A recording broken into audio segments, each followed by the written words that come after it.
gleamed under the Persian sun. Inside, King Xerxes ruled. He sought a new queen, one of great beauty and grace. His gaze swept over many women, but none captured his heart. Then Esther arrived. Esther, a young Jewish woman, possessed a quiet strength and captivating charm. She had been raised by her cousin Mordecai, a man of deep faith. Mordecai instructed Esther to keep her Jewish heritage a secret. He believed it was not the right time to reveal it. Esther obeyed, carrying the weight of her hidden identity. When Esther appeared before the king, he was captivated. He chose her to be his queen. Esther, adorned in jewels and fine silks, stepped into a world of power and intrigue. Her heart, however, remained true to her upbringing. She visited Mordecai often, seeking his wisdom. Mordecai, ever vigilant, overheard a treacherous plot against the king. He quickly alerted Esther, who in turn warned Xerxes. The plot was foiled, and Mordecai's loyalty was recorded in the royal chronicles.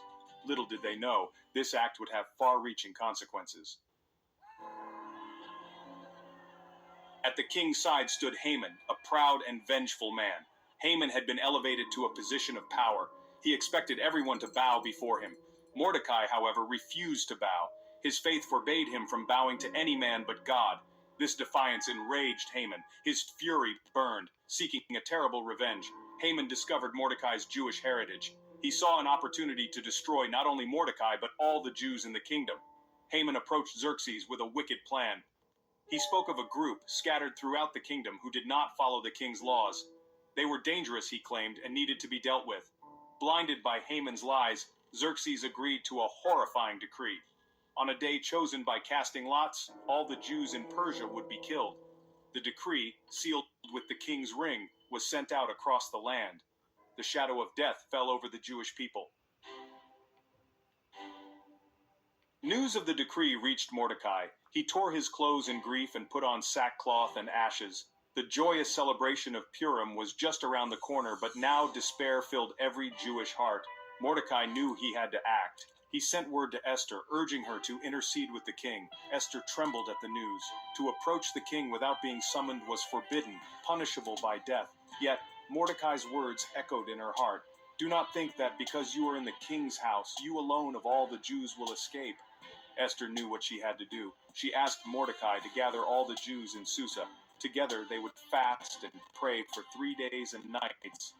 Esther, putting aside her fear, would approach the king. If I perish, she declared. Her courage, fueled by faith, would determine the fate of her people. Esther, attired in her royal robes, approached the king's throne room. Her heart pounded with fear and determination. Xerxes, seeing her standing there, held out his golden scepter. She was spared. He asked, "What is it you want, Queen Esther? Even up to half my kingdom it will be given you." Esther, with wisdom beyond her years, invited the king and Haman to a banquet. During the banquet, she revealed her hidden identity. She was a Jew. She exposed Haman's wicked plot, his treachery and hatred laid bare. Xerxes, enraged by Haman's deception, ordered his immediate execution. The decree against the Jews, however, could not be revoked. Instead, Xerxes granted Esther and Mordecai the authority to issue a new decree. This decree empowered the Jews to defend themselves. On the appointed day, the Jewish people, filled with courage and faith, fought back against their enemies. They emerged victorious, their lives and heritage preserved.